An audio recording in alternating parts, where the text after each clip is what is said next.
So World of Warcraft, a game that came out nearly 15 years ago, come back this summer, of course.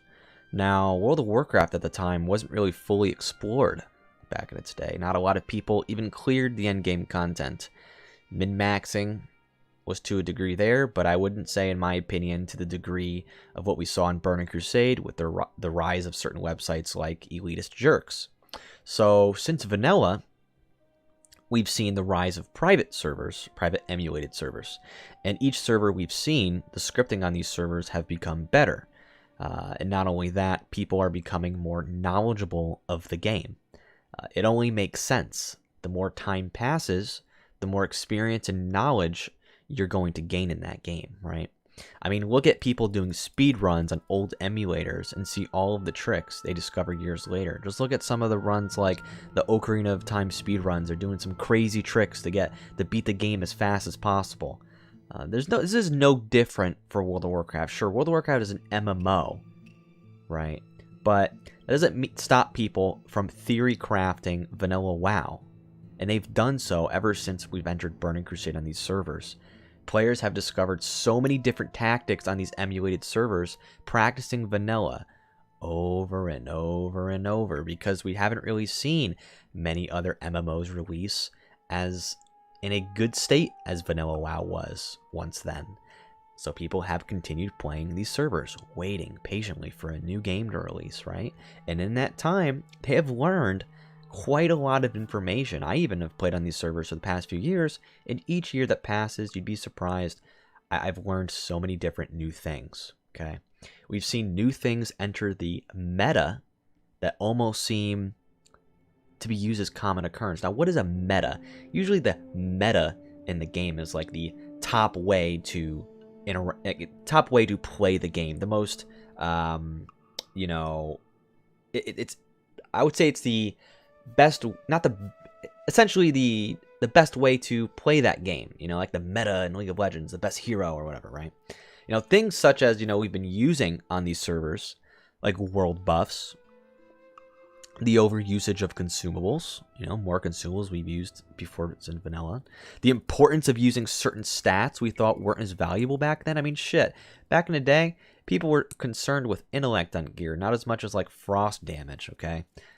Having the right raid setup, everything that we're, on these servers, we've been trying to focus on who gets brought to the raid for what debuffs and what's the best composition, and you didn't really see that much of that back in the day. And that leads to the next point, making sure only certain debuffs are on raid bosses. You go back and look at some of the old kill videos for Cthulhu or Kel'Thuzad.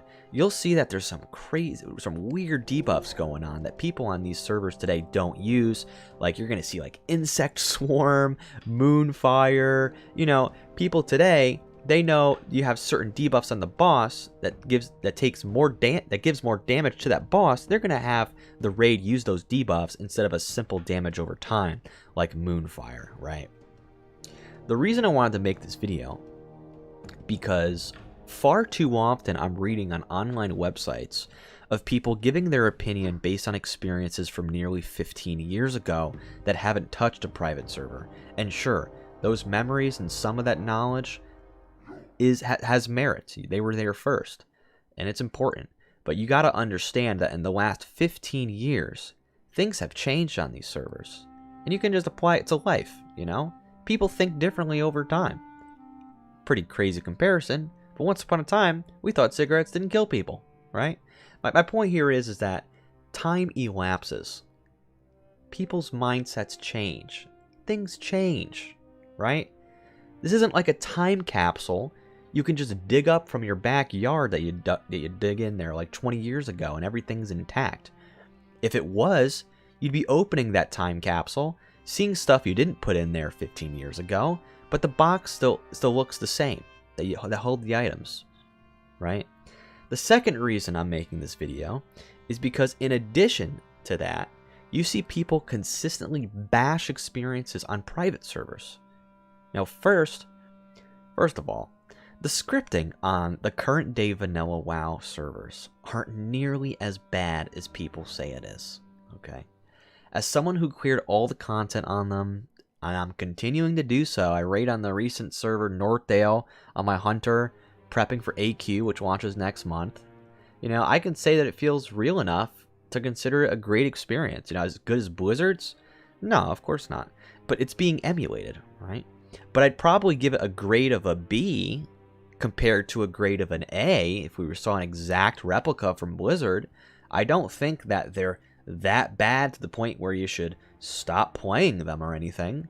I would say they definitely have merit and are good practice for a vanilla server. Very, very close.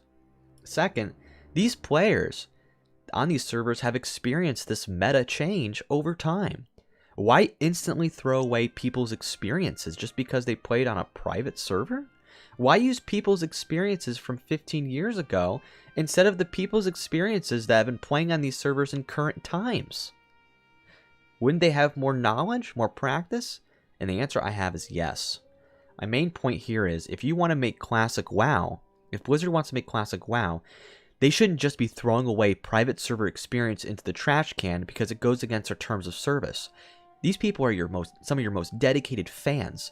You should be using these experiences to make sure you don't repeat history. You don't repeat any of the same mistakes these servers once did, because knowledge has been gained. Experiences have changed. If we don't use those experiences to make sure Classic WoW launches the right way, then it might be a Battle for Azeroth situation, and the game doesn't get fixed until patches later, and I don't think anybody wants to deal with that.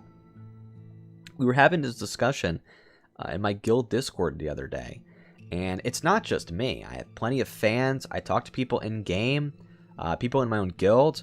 You know, they're concerned about the future of Classic, not just because of Blizzard, but because of how it's going to be implemented. There's a reason why people are concerned about sharding. There's a reason why people are concerned about the very limited release schedule of patches they provided. And that seems to be a common theme among the community, that they are not happy, and myself included, with the limited 4 release schedule of patches they have provided at BlizzCon, which was a huge red flag. And there's a reason why people are concerned about loot trading. They know how the community acts, you know. And another side thing I didn't include here in my list of points here. People say private server community is somewhat to a degree toxic. I would say that that attitude is going to apply to the live servers because of that knowledge. So I hope people aren't getting this idea of, hey man, that's just going to happen on private servers. This isn't going to happen on the Blizzard servers. It certainly will. It's been 15 years. Times change, right? All the experiences from the last decade, guys, are being brought to the forefront for Classic WoW. Everybody's suggestions, ideas, and hopes. Don't toss it to the side just because they weren't on an official server. Anyway, thanks guys. That's about wraps it up for me. I'll see you guys next time. Peace.